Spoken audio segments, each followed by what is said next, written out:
Hi everybody. We've got another episode of Daniel-san Waxes On today because I had a student come in this week, a younger student, a tween, he's 12, and he discovered on his own the term McDojo, and he thought the term was hilarious. And so he came in, not trying to be disrespectful in any way, shape, or form, just being silly and having a fun time. He came in and asked me if our school was a McDojo. So I asked him, what do you think that means? And he was like, he didn't understand it. He was like, it's like McDonald's, and it's, but he didn't quite. So we had to have a talk about it. And I thought, you know what? If I had to have a talk with a 12-year-old student in my school, maybe I should just do this right here. Because I actually have some strong opinions about the term McDojo. I don't like it. That's one of it. But I do think it's evolved over the years. I like the original definition of McDojo, and I don't like what's happened to it because now, like so many other things in the martial arts, McDojo means whatever that person specifically wants it to mean. And so you can wind up having a talk about McDojos and not mean the same thing the other person's talking about, which drives me crazy. It's one of the things that just drives me crazy in general, but lots of things drive me crazy, as obviously if you're following this, you know. So McDojo originally, by my understanding, was simply a school that existed to make money. A McDojo cranked out students with belts quickly, tested them very easily, rushed to get them to their black belts, signed them up for contracts to make them stay a long time and make money. The school existed to make money first and teach martial arts as a vehicle for making money. Just like I don't want great food, I want fast food. I want McDonald's, right? McDonald's exists to give you food really fast, get your money, and move on. That's what these martial arts schools were doing. I'm in Texas. There's like 3 chains here that are McDojos. I mean, just that's what they are. And to me, that's what McDojos means. It's not a school that's interested in quality. It's interested in quantity and money. And that's it. Now today, McDojo can mean almost anything. Some people say McDojos are criminal. Some say McDojos are fraudulent or not real. And others just say McDojos are, the guy down the street they're competing against. So they're a McDojo. They're blah, blah, blah. McDojo can mean anything you want. Like that guy's, getting students and I'm getting students from the same general population. So he's a McDojo, and they just accuse him of, being a McDojo. But that's not it. And I think it's very important to not conflate McDojos and fraudulent, non-real martial arts. What I call the woo martial arts is the term I use for them. The woo, and that's dangerous because they're teaching fake martial arts, things that don't work, things that are made up, and then there's criminals. And I don't put them in the same thing because I don't want to marginalize or hide criminal activity behind a blanket term like McDojo, because there is criminal activity that happens in our industry, and some of it is the worst criminal activity imaginable. There are predators in our industry, and if you're not willing to admit that there are predators in our industry, you're part of the problem.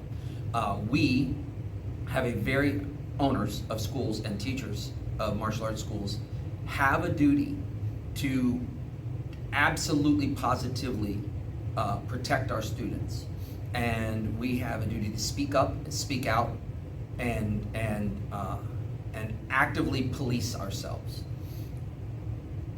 So that's why I don't think it's horrible that we have this term called McDojo. I just don't like it because I'm not going to call a predator a McDojo. I'm going to call them what they are, a predator.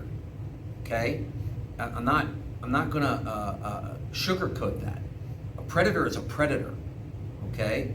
And we need to call it what it is because anything else hides the horrific nature of that. And we have to police ourselves, and those are criminals, and they need to go to jail. And we need to get rid of that in its entirety to clean up our industry. We need to be extra vigilant about that sort of thing. And to me, that's the biggest threat to the world, let alone our industry. I think violent predators and sexual predators gravitate to where their potential victims are.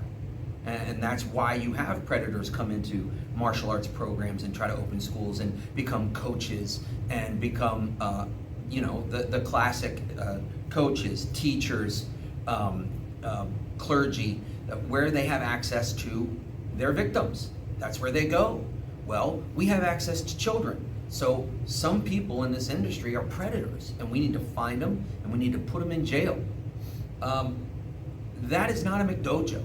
That's way bigger than McDojo. So let's not conflate the two. And then for the people that do all the woo mystical baloney, the people that, throw in chi balls or zero touch or one touch knockouts, or I have this power and when I do this, my students fall over, right? Okay, that's just lying. Okay, all right, that's a charlatan. I'd like them to be out of business as well. I think that's important, but that's not a McDojo. That's a liar. That's a charlatan. That's not, anything they're doing is not real. It's not based in reality. It's not based in scientific fact. It's just what I call woo. It's just woo. All right. Now I can see how you can kind of fold that into the concept of McDojos, because a lot of McDojos, they don't care about your stances. They don't care about your movement. They don't care about good quality punches. They don't care about good quality kicks. They definitely don't care about the theory and the application behind the techniques. They tend to just throw techniques and it's good enough, and it's been 2 months, give them a belt and get them to black belt in 2.5 years, and then enroll them in the black belt club and make them sign a contract and all that stuff. That's what a McDojo is. And when I'm talking about a McDojo, you can be rest assured I'm talking about a school that doesn't care about their quality of instruction. They only care about how many students they can get and how much money they can make. And that's about it. If I'm talking about anything else, I'll be using a different term. I'll be using the term charlatan. I'll be using the term liar. I'll be using the term con artist. Or if it's real a serious conversation, I'll be using the term predator, because that's what they are. And so I don't like how big the term McDojo has become. And there you have it. Here in my school, a McDojo is simply a school that cares about quantity over quality and money for the owner. That's their goal. They're basically salesmen. They babysit kids. They don't teach them anything of real value, and the quality of their instruction suffers for it tremendously.